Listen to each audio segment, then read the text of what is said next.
Hello student, आप सभी को इंडियन एजुकेशन में स्वागत है। और आप लोग को पढ़ाने के लिए लाई हूँ क्या, तो एपिडर्मिस ब्राहा त्वचा के बारे में पढ़ाने जा रही हूँ। तो देखिए, आप सभी वीडियो अच्छा लगे तो वीडियो को लाइक और सब्सक्राइब ज़रूर कीजिए। तो एनाटॉमी एंड फिजियोलॉजी में पढ़ना एपिडर्मिस ब्राहा त्वचा के बारे में। तो क्या है कि MLT और DMLT क्लास से पढ़ाने जा रही हूँ, मेडिकल लैब टेक्नीशियन से और डिप्लोमा कोर्स से पढ़ाने जा रही हूँ। तो ये क्या है कि एनाटॉमी एंड फिजियोलॉजी, एनाटॉमी और फिजियोलॉजी ऑफ एपिडर्मिस ब्राहा त्वचा। एपिडर्मिस मतलब ब्राहा त्वचा के बारे में पढ़ना है। तो ह्यूमन एनाटॉमी जो मानव शरीर की रचना विज्ञान को कहते हैं।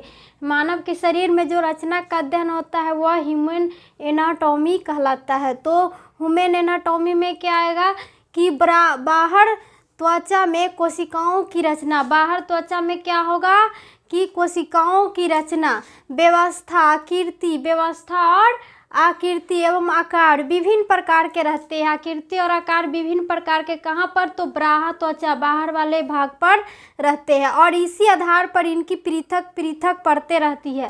और इनकी इसी आधार पर क्या होती है, तो ब्राहा त्वचा के आधार पर तो विभिन्न प्रकार के परतें रहती है। तो और इसी आधार पर इनकी पृथक होती है। तो इनकी 4 परतें होती, इनकी भी 4 परतें होती। किसको, एपिडर्मिस के भी 4 परतें होती है। ब्राहा त्वचा के भी 4 परतें होती है। तो बाहर से भीतर की ओर इनकी स्थिति निम्न क्रम में रहती है। बाहर से भीतर की ओर इनकी स्थिति क्या होती है कि निम्न प्रकार से रहती है। पहला क्या है, तो सल्की परत।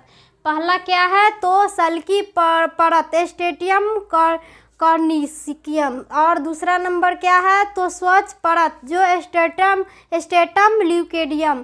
तो तीसरा नंबर क्या है, तो कनिकामय परत, तो स्टेटम ग्रेनुलिसियम। और प्रारोही, चौथा नंबर क्या है, तो प्रारोही स्टेटम ग्रेमिनिएटिवियम। तो सल्की परत, पहला नंबर क्या है, तो सल्की परत, तो स्टेटम कर्नियम। तो यह परत शरीर में सबसे बाहर की अर्थात सतह परत होती है। सल्की परत क्या होती है कि स्टेटम कर्नियम। तो यह परत शरीर में कहाँ, तो बाहर वाले भाग पर, बाहर की अर्थात सतही परत होती है। बाहर वाली भाग की परत होती है कौन, तो स्टेटम कर्नियम।